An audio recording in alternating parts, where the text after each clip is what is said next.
every time I get a puppy, it's always a very dominant type of puppy, and I have to teach them to submit, to relax, and just hang out on their back. And it's very important that the dog learns how to do this. You know, I want to send this message to the dog that I do have larger mass and I'm a much larger animal, and you will do what I say. This is just how it is. Now, I'm not hurting the dog, but I'm holding it, and I have it up very confidently, and the dog can feel that, right? And when it's like this, I'll start massaging its feet like this, right? I'll start doing this. But at first, you can't get them. You know, they won't do this. You have to do other things to get them to go to their back. And one of the things that I actually do is hold the dog kind of like it's a turkey roll. So I just hold it like this and hold it out. Hang on, and hold it out like this, right?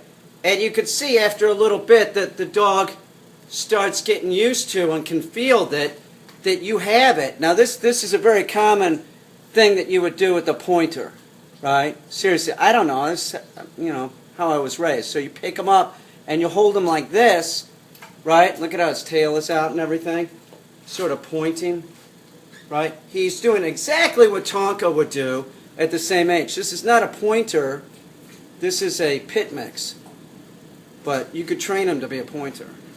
But so I hold him out like this, right? And then I do this on the bed, but before I put him on the bed, I hold him out and I'll spin him around like this to kind of distract them, right?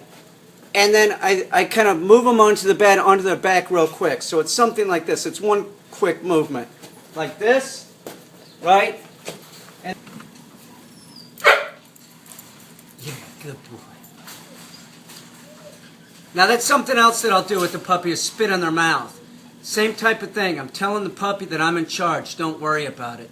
So if you see, he's all kind of jelloed up, and I keep doing this for, you know, another week and a half or something like that. I'll do it for 2 or 3 weeks, and I take advantage of when I take the puppy out that I'll be holding the puppy, and I'll hold it upside down, right? So it's very important that you get the puppy to, you know, if the puppy, the thing of it is with dogs, that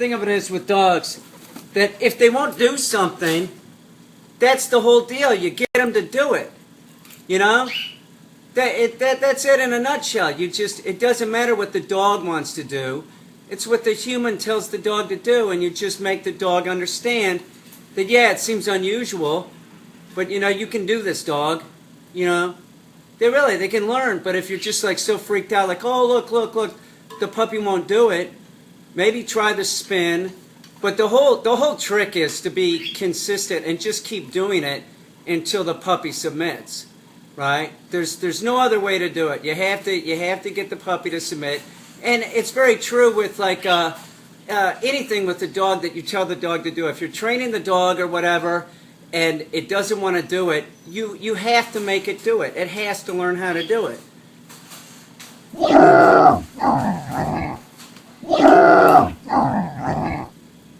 And the other thing that I'll do is I will have a remote trainer around my neck. So when I'm in that dominant position with the dog, right, this thing kind of like is flapping around, right?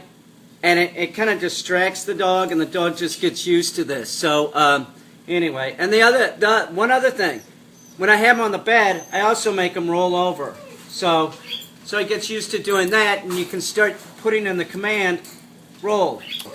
Get your puppy to roll on its back. It's very important that the dog submits. They have to submit. If you don't get the dog to submit now, you're not going to be able to do it when it's older. That's for damn sure. There's no way. It's going to get worse. Get your dog to submit when it's a puppy, and you'll have less of a problem when they're an adult.